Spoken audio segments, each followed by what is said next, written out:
Okay అండి, మొత్తం అయితే పళ్ళానికి ఎక్కువగా పోసేసుకుంటున్నాను. చూసారు కదా మంచిగా వచ్చింది మన కలర్ కూడా. ఇప్పుడు దీని మీద గార్నిష్ కి కరివేపాకు అయితే వేస్తున్నాను.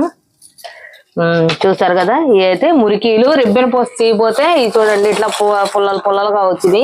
మామూలుగా అయితే ఇలా రావాలి రిబ్బన్ పూస, ఇట్లా రావాల్సినవి మధ్యలో ఈ అడ్డుపడి అలా వచ్చినాయి. అందుకనే వాటి బదులు ఇవి తీసుకున్నాను అనమాట. చాలా చాలా బాగా వచ్చినాయి అండి. హలో అండి, అందరికీ నమస్తే. Welcome to my channel Venkatalakshmi పల్నాటి రుచులు. ఈ రోజు ఏంటంటే మన రిబ్బన్ పూస, సాయి పెసరపప్పుతో రిబ్బన్ పూస బాగా ఎలా తీసుకుంటే మనకు బొరుగు అంటూ వస్తాయి, టేస్టీగా ఎలా ఉంటాయి అనేది ఈ రోజు వీడియోలో చూపిస్తా. ప్లీజ్ మీరు అందరూ వీడియో స్కిప్ చేయకుండా చూడండి. ప్లీజ్ ఒక లైక్ చేయండి, షేర్ చేయండి, సబ్స్క్రైబ్ చేసుకోండి. ఎక్కడి నుంచి చూస్తారో కామెంట్ చేయండి. ముందుగా అయితే ఇదిగోండి సాయి పెసరపప్పు నానేసుకుంటున్నాం. ఒక 10 నిమిషాల సేపు నానాలండి. ఇవి వచ్చేసి నేను 1/2 కిలో తీసుకుంటున్నాను. 1/2 కిలో సాయి పెసరపప్పు బాగా నానాలన్నమాట. ఇవి 2 సార్లు కడుక్కొని శుభ్రంగా పక్కన పెట్టేసుకోండి. కాకాయలేనండి, ఇది కాకాయలు పోసుకుంటున్నాను నేనైతే. ఈ కాకాయలతోటే కావాలన్నారు వాళ్ళు, కొంచెం రేటు తక్కువకులేండి ఇస్తుంది. ఏం పర్లేదు, కాకాయలు అయినా బాగానే ఉంటుంది. కాకాయలు అయినా పాడైపోయిన ఆయిల్ అయితే కాదు. ఓకేనండి, ఈ లోపల ఆయిల్ కాకొచ్చే లోపల బియ్యం పిండి జల్లిచ్చేసుకుందాం అండి. మనమైతే ఫస్ట్ ఒక డబ్బా తీసుకున్నాను. శనగపిండి ఎంత తీసుకోవాలనేది కూడా చెప్తాను. శుభ్రంగా జల్లించుకుంటేనే రిబ్బన్ పూస అనేది నీట్గా వచ్చింది మనకి. ఇదిగో చూసారా, ఇలాంటివి ఉంటే అడ్డం పడతాయి అన్నమాట. ఇదిగోండి ఇలాంటివి ఉంటే అడ్డం పడతాయి మనకి, ఇలాంటివి ఉండకూడదు. అందుకోసం జల్లించుకోవాలి. ఒక డబ్బా పోస్తా కదా, ఇదిగోండి 2 డబ్బాలు పోస్తున్నాను బియ్యం పిండి. ఇది కూడా జల్లించుకుంటున్నాను.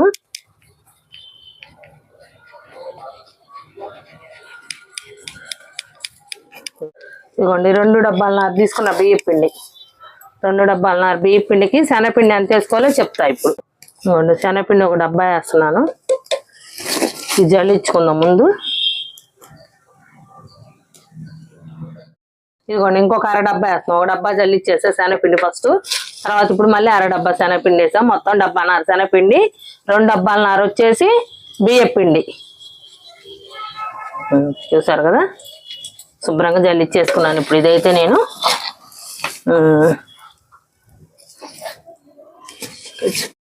దీంట్లో తగినంత ఉప్పు వేస్తున్నాను. కొంచెం జీలకర్ర వేస్తున్నానండి. కొంచెం ఫుడ్ కలర్ వేస్తున్నా, వాళ్ళు కలర్ కావాలన్నారు. గంట కలర్ లైట్గా కొంచెం ఒక 1/2 స్పూన్ గంట కలర్ వేసాను. చూస్తున్నారు కదా, కొంచెం అయితే ఆయిల్ వేసుకుంటున్నాను. కాచిన ఆయిలే ఒక 150 గ్రాముల సుమారు ఆయిల్ వేసానండి నేనైతే. శుభ్రంగా ఇదంతా ఆయిల్ దీనికి బట్టే విధంగా కలుపుకోవాలి. కాచిన ఆయిల్ అయినా వేసుకోవచ్చు, లేదా దీంట్లో డాల్డా వెన్న మన ఇష్టం ఏదైనా వేసుకోవచ్చు. మొత్తం ఈ ఉప్పు కలరు ఆయిల్ పిండికి బట్టే విధంగా మొత్తం కలిపేసుకోవాలి. చూసారు కదండి, శుభ్రంగా ఇదంతా కలుపుకున్నాక ఇంక ఇప్పుడు నీళ్లు నార్మల్ నీళ్ళేనండి, చల్ల నీళ్ళే. వేడి నీళ్ళు అయితే ఏం కాదు, చల్ల నీళ్ళే కొంచెం కొంచెంగా పోసుకుంటూ కలుపుకున్నాం మనం. దగ్గరగా 5 కిలోల చక్రాలు అవుతాయండి. చక్రాలు అట్లా సారీ అండి, చక్రాలు కాదు, రిబ్బన్ పూస. ఓకే అండి, ఇవి అయితే ఇప్పుడు ఒక 1/2 గంట సేపు నేను ఫస్టే నానబెట్టుకున్నాను. ఇవి 1/2 గంట అవుతుంది. 1/2 గంట సేపు నానవేయచ్చు, లేదంటే ఒక 1/4 గంట సేపు ఈ పెసరపప్పు అన్ని శుభ్రంగా పిండిలో వేసుకొని బాగా పిండి అనేది మదాయించుకోవాలి. మనం కలిసే విధంగా నీళ్ళు ఇంకో చుక్క పడితే నీళ్ళు వేసుకుంటూ పిండి బాగా కలుపుకోవాలండి. ఓకే అండి, చూస్తున్నారు కదా, పిండి అయితే ఇలాగ అలా అని టైట్ గా ఉండకూడదు, అలా అని లూజ్ గా ఉండకూడదు. ఈ మోస్తరులో ఉండాలి. ఇదిగోండి ఈ మోస్తరులో మనకి పిండి ఇలా ఉంటే సరిపోద్ది అనమాట మనకి. ఇంకా మంచిగా ఇంక ఇప్పుడు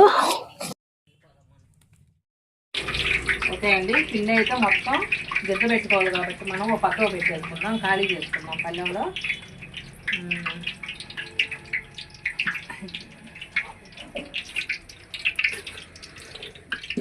అదండి సంగతి.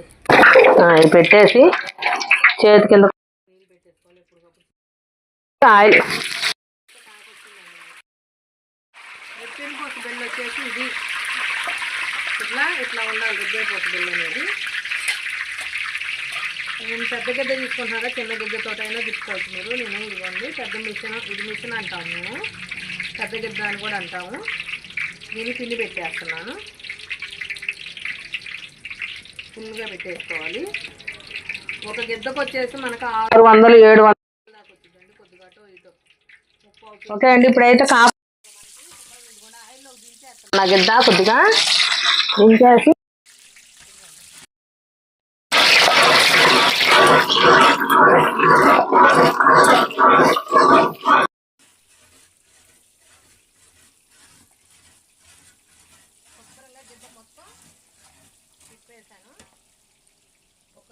చూసారు కదండి. ఇవైతే శుభ్రంగా మనం వేయించుకుందాం. ఇప్పుడు తిరగేసా కదా, ఒక 2-3 నిమిషాలు పట్టిద్దండి వేగటానికి మనకి. అండి ఇవైతే మనకి ఏగిపోయినాయి, తీస్తున్నాను నేనైతే. ఏం జరిగిందంటే అండి, సాయి పెసరపప్పు వేయటం వల్ల ఇవి చీలి సన్నగా అయిపోయినాయి అనమాట.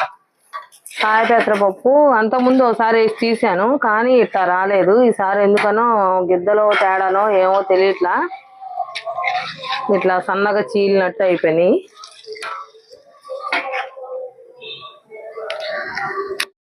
ఇవి ఇలా వచ్చినాయి కదండి, అందుకని చెప్పి ఈ బెల్లం మార్చి వేరే బెల్లేసి చూపిస్తాను. ఇప్పుడు ఆ బెల్ల అలా వచ్చినాయి అని మురికీలు బెల్లేసానండి. ఇప్పుడైతే నేను అవి సన్నగా దాంట్లో నుంచి చీలి పక్కకు పోతున్నాయి పప్పులు వేయటం వల్ల.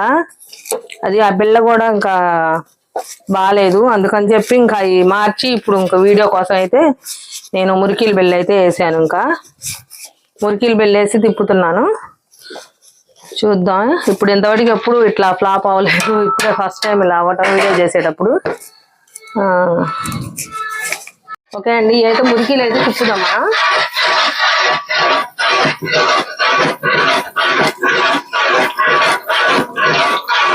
గిద్ద తిప్పేస్తున్నానండి, ఆయిల్ ఫుల్గానే ఉంది కాబట్టి ఏం కాదు.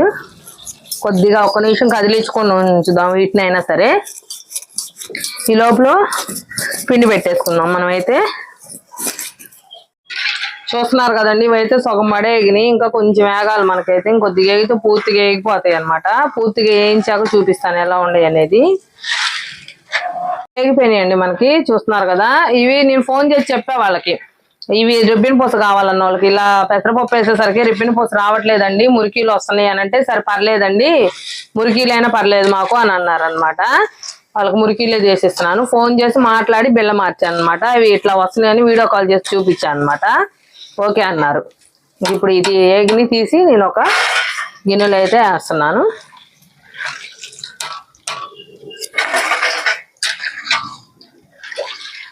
వాళ్ళది స్వీట్ షాపేలండి, ఎలా ఉన్నా అమ్ముకుంటారు. కొద్దిగా అటో ఇటో అయినా అయ్యే చేయాలని ఏం లేదు, దగలు పెట్టాయి.